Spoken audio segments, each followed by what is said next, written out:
Well, hey, gang, Darryl Davis coming here to talk about designing a career worth smiling about. This is part of a series of trainings that we're doing on the class action lawsuit called the commission trial that we find our industry in the middle of.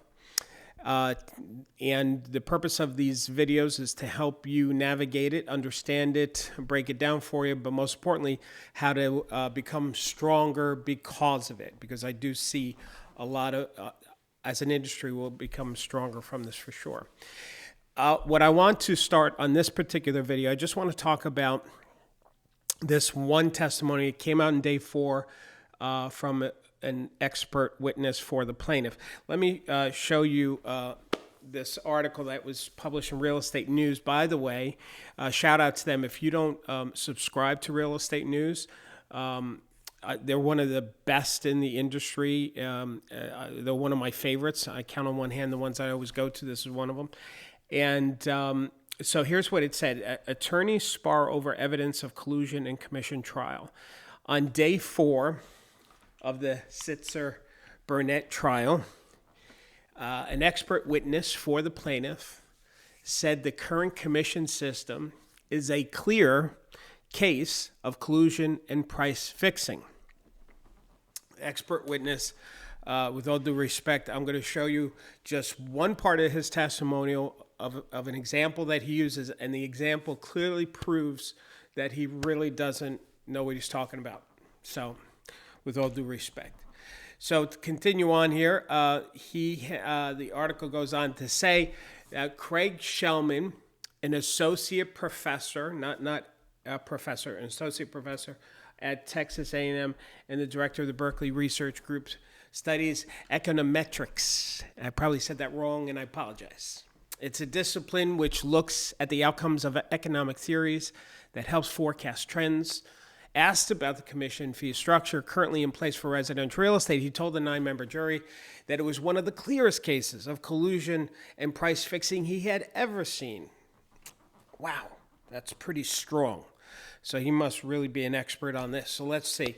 During the nearly 4 hours of testimony, he provided examples of how the commission system contrasts with most other ways of pricing a product.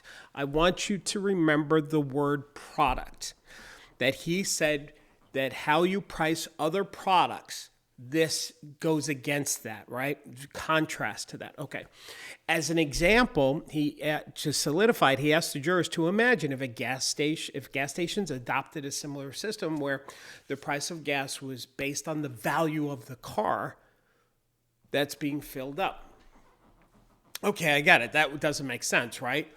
So if you've got a Honda and you've got a Rolls Royce, putting the gas, like charging more for the Rolls Royce, the gas doesn't make sense because the gas is the same. Yes, gas is a product. But where he's extremely flawed in this example, this analogy, is that real estate professionals are not products. So let's just hang in there for a second. Let's stick with the product. So if this is my coffee mug, let's say I take gas and I put the gas in the cup. And then I take the gas and I put it in a Honda. And then if I take the gas and I put it in a Rolls Royce, the gas is the same in all 3 vessels. The gas doesn't change. So yeah, that doesn't make sense that you would charge more for the gas than the Rolls. And so that's what he's saying. I guess his analogy is that the gas is the agent and the price of the home is the value of a car. So the higher a car is in price, why would you charge more for the gas? Once again, as I said, his thing is flawed. Let's just go to this. Is that he's talking about a product. Real estate agents provide a service with nuances.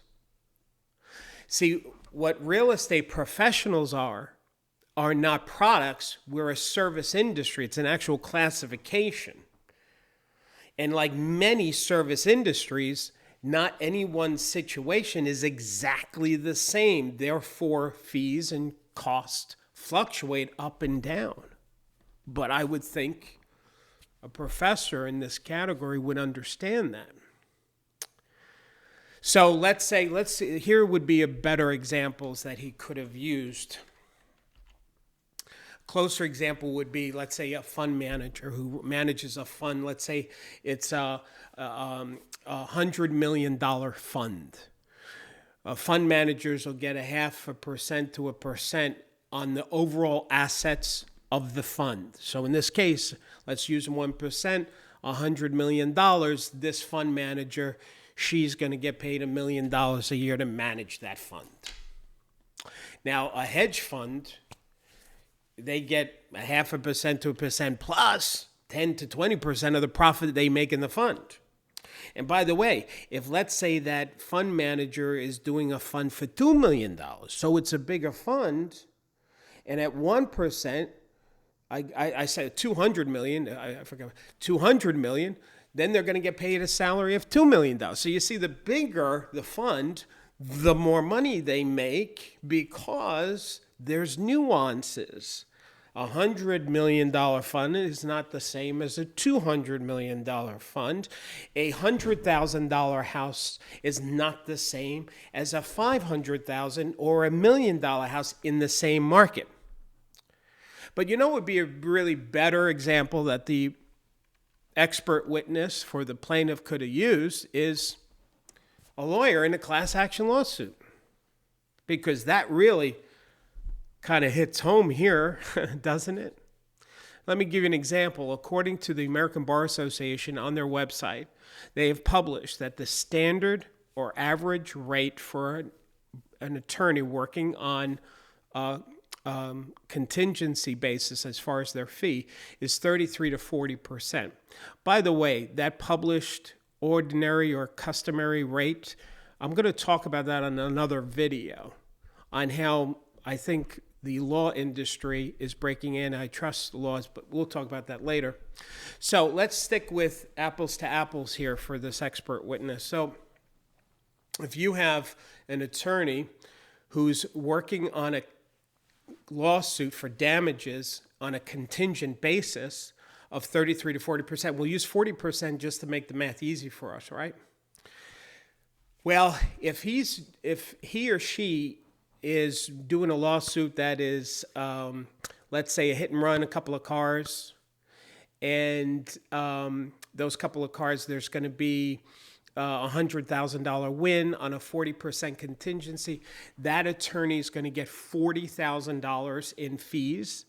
Oh, that's just his money. The plaintiff still has to pay other fees like that goes with the courts and filings and stuff, but that's another story. But let's just stick with the 40,000. So at 100,000, that poor plaintiff gets 60 and the attorney gets 40%. 40% commission. 40% commission. Wow, that's pretty good, right? Okay, but let's say on a class action suit where you're going after an entire industry, and this lawsuit here with our industry, one of the publications said it could be in the billions of dollars of money that they're trying to go after. Let's just do the 1 billion to make the math easy. So a 40% contingency fee, the attorneys would make $400 million. That's a nice commission. Now, according to their expert witness, why should the defendants pay $400 million, or why should the attorneys win $400 million, get paid $400 million versus $40,000? Why?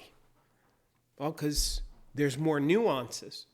See, I don't agree with the professor. The attorneys, if they win on a bigger case, there's bigger issues, there's bigger research, there's more time involved.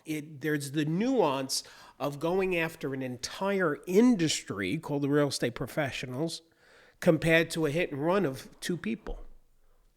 So I think the expert witness really had it wrong in trying to explain why this is why we charge too much for our business. But we have more training and videos I'll be doing with you. Please check them out. I hope this helped you, this little awareness, this little distinction. Please stay safe, stay focused on what you're doing, and remember to keep smiling and that you make a difference.